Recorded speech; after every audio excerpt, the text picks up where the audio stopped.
Si sentono abbandonati dalle istituzioni, un caregiver su due ha dovuto lasciare la scuola o il lavoro per seguire il familiare non autosufficiente, la mamma, il papà, il nonno, la nonna sentono che è peggiorata la loro salute fisica e mentale.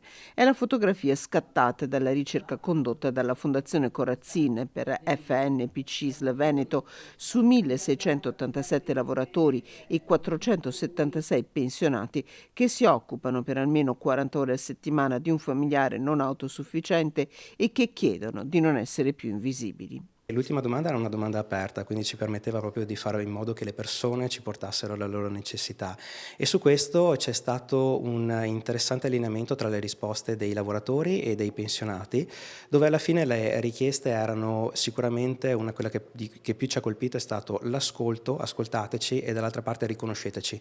Un popolo silenzioso di donne e uomini che si occupano degli oltre 328.000 over 65 non autosufficienti che vivono nella nostra regione, quello dei caregiver, una figura che diventerà ancora più importante se si guardano alle proiezioni future. Se oggi i grandi anziani sono il 7,9% della popolazione del Veneto, nel 2042 arriveranno al 10%. Per questo la CISL ha realizzato una proposta di legge indirizzata alla regione.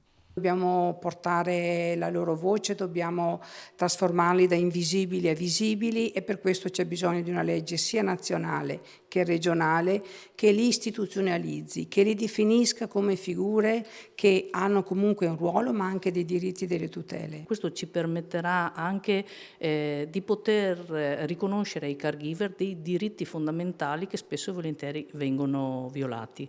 Questo in tutti gli ambiti, sia nell'ambito sociale ma anche nell'ambito lavorativo, perché spesso e volentieri il caregiver nell'ambito lavorativo in particolare viene molto spesso penalizzato. Spesso e volentieri si tratta di donne che molto spesso accettano di fare part-time pur di riuscire a conciliare la cura con il lavoro e nel peggiore dei casi invece abbandonano proprio il posto di lavoro.